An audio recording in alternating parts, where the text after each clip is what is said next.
Hello बच्चों, आज हम क्वेश्चन लेके आ गए हैं 7 नंबर एक्सरसाइज 11.2 का। और चैप्टर का नाम है सरफेस एरिया एंड वॉल्यूम। और बच्चों ये क्लास 9 मैथमेटिक्स की बुक का चैप्टर है। बहुत ही सिंपल क्वेश्चन है, वर्डिंग में थोड़ी सी कंफ्यूजन होती है पर वो भी हम आज क्लियर कर देते हैं। तो मेरा नाम है गौरी शंकर माहेश्वरी और आप देख रहे हैं आपका अपना चैनल जीएसएम सर। चलिए बच्चों क्वेश्चन को रीड करके फिर इसको क्लियर अप करते हैं। The diameter of the moon is approximately 1/4 of the diameter of earth. Find the ratio of their surface area. चलिए बच्चों इसको शुरू करते हैं, क्या कहानी है वो भी हम लोग क्लियर अप करते हैं। सॉल्यूशन में आते हैं बच्चों। तो हमें कहीं ना कहीं अर्थ के डायमीटर को या अर्थ की रेडियस को इमेजिन करना पड़ेगा। तो वहीं से शुरू करते हैं बच्चों। Let radius of earth is equal to R. आपने ले लिया, रेडियस कितनी ले ली बच्चों अर्थ की, आर।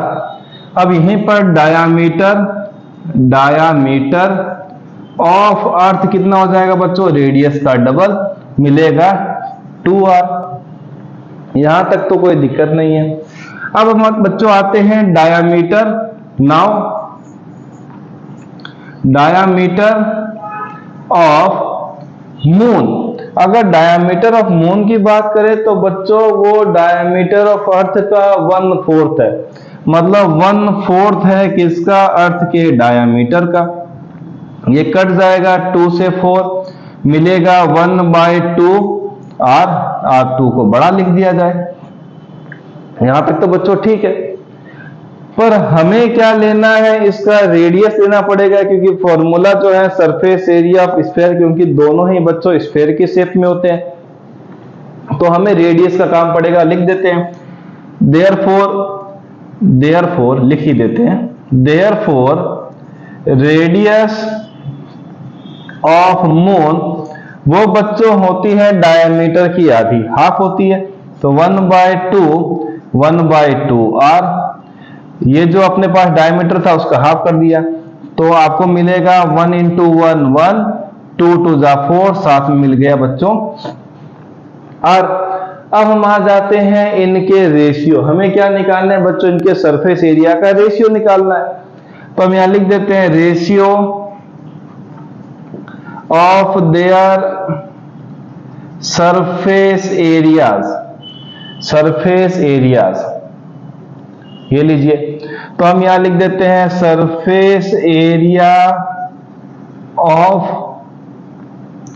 मून, क्योंकि पहले जिक्र किसका हुआ है बच्चों, मून का, तो मून को ऊपर लिखेंगे, कंफ्यूजन बिल्कुल नहीं होना चाहिए। और दूसरा आ जाएगा सरफेस एरिया ऑफ अर्थ। ठीक है सर। अब क्या होगा, सरफेस एरिया ऑफ मून बच्चों, सरफेस एरिया ऑफ मून जो स्फीयर के फॉर्म में है उसका फॉर्मूला होता है 4πr²। तो मैं यहां लिख देता हूं 4π।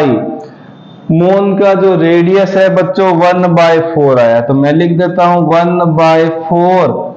यहां पर साथ में बच्चों r लिखना मिस हो गया, वो लिख के स्क्वायर कर देते हैं। डिवाइड में सरफेस एरिया 4π किसका निकालना है, अर्थ का।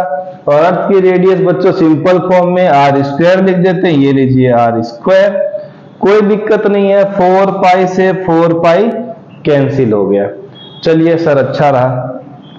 अब क्या होगा, 1 का स्क्वायर 1, 4 का स्क्वायर 16, r का स्क्वायर r², डिवाइड में चल रहा r², ये r² से r² कैंसिल, तो 16 आएगा बच्चों नीचे 1/16।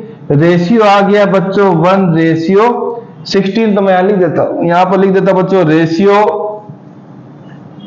Of their surface area is 1/16। ये है इसका फाइनल आंसर। आप कंफ्यूजन में ना रहे, मून और अर्थ दोनों ही स्फीयर की फॉर्म में होते हैं और स्फीयर का एरिया होता है बच्चों 4πr²। हमने r को इस तरीके से लिया था कि वो कैंसिल हो जाए, कैपिटल R माना था अर्थ की रेडियस को, उसी के अकॉर्डिंग हमने रेडियस निकाल ली बच्चों मून की। विजिबिलिटी भी देखते रहें तो अच्छा रहेगा। और आपको भी अच्छा लगेगा। देखिए विजिबिलिटी देखने से पता चला कि हमने ये वाले पार्ट को मिस कर दिया है, तो इस वाले पार्ट को थोड़ा सा मिटा करके मैं कहीं कोने में लिख देता हूं। यहां पर लिख देता हूं बच्चों, ratio of their surface area is 1:16। Hence लिख देंगे तो सुनने में और देखने में अच्छा लगता है। तो ये था क्वेश्चन नंबर 7, जो बेहद ही आसानी से आपने कर लिया। पहले मून का लिखना है, फिर अर्थ का सरफेस एरिया डिवाइड की फॉर्म में 1:16 आंसर है। प्रैक्टिस करते रहिए, मिलेंगे नेक्स्ट वीडियो में।